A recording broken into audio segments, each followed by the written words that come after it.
भिवंडी शहरामध्ये मोठ्या प्रमाणात पाऊस झालेला आहे, त्यामुळे नदीकाठच्या परिसरामध्ये आपण बघितलं तर पूर परिस्थिती निर्माण झालेली आहे। अनेक नदीकाठचे जे भाग असतील त्या ठिकाणी मोठ्या प्रमाणात पाणी शिरलेलं आहे। आपण बघू शकतो एक घर, ज्या घरामध्ये मोठ्या प्रमाणात पाणी शिरलेलं आहे, जवळपास आपण बघू शकतो 2 ते 3 फुटांपर्यंत त्या ठिकाणी पाणी शिरलेलं आहे आणि अनेक जण मदतीची वाट बघतायत। घरातील जे कुटुंब आहेत ते घराच्या बाहेर उभे आहेत, कारण त्यांना मदतीची गरज आहे। विशेषतः आपण बघू शकतो या ठिकाणी 5 ते 6 घरं दिसत आहेत, मात्र पूर्ण परिसर जो आहे तो पाण्याखाली आहे। आणि इकडचं जर आपण परिसर बघितला तर पूर्ण जे कारखाने असतील किंवा घरं असतील, तांडेल मोहल्ला असेल, भुसार मोहल्ला असेल, तसेच खाडीपार भाग आहे। आपण उभे आहोत खाडीपार परिसरामध्ये आणि या ठिकाणी मोठ्या प्रमाणात पाणी शिरलेलं आहे। परंतु काही मुलं जी आहेत ती आपले जीव धोक्यात टाकतायत। आपण जर बघितलं तर अनेक मुलं जी आहेत ते पोहण्यासाठी एका घरावरती उभे आहेत आणि त्या घराच्या टेरेसवरून ते उड्या मारत आहेत।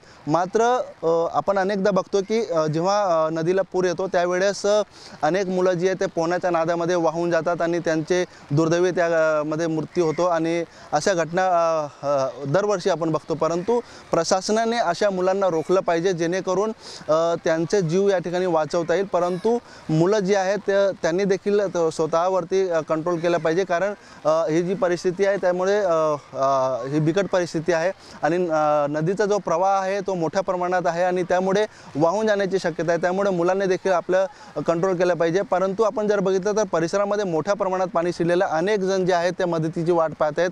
काही स्थानिकांच्या मदतीने लोकांना बाहेर काढण्याचं देखील काम सुरू आहे, परंतु प्रशासन मात्र कुठे दिसत नाही आहे, असा आरोप या ठिकाणी केला जातोय। दुसरीकडे आपण बघितलं तर हा जो पूर्ण परिसर आहे नदीकाठचा, ईदगाह रोड परिसर असेल किंवा खाडीपारचा जो भाग आहे तो भाग जो आहे एकदम लगत आहे नदीच्या आणि त्यामुळे या नदीकाठच्या परिसरामध्ये अनेक घरं जी आहेत ती पाण्याखाली आहेत। आपण बघू शकतो एक महिला आहे आणि ती महिला देखील या ठिकाणी आपला मार्ग जो आहे तो शोधत आहे। दुसरीकडे आपण जर बघितलं तर इकडची जी परिस्थिती आहे ती अशीच आहे, त्यामुळे पावसाचा जोर जर कायम राहिला तर ही परिस्थिती अजूनही बिकट होणार आहे। त्यामुळे प्रशासनाने लवकरात लवकर येथे जे अडकलेले लोक असतील किंवा जे त्या ठिकाणी असतील त्यांची राहण्याची सोय आणि जेवणाची सोय कमीत कमी करावी, अशी या ठिकाणी मागणी आहे। अनिल वर्मा, एबीपी माझा, भिवंडी। एबीपी माझा, उघडा डोळे बघा नीट।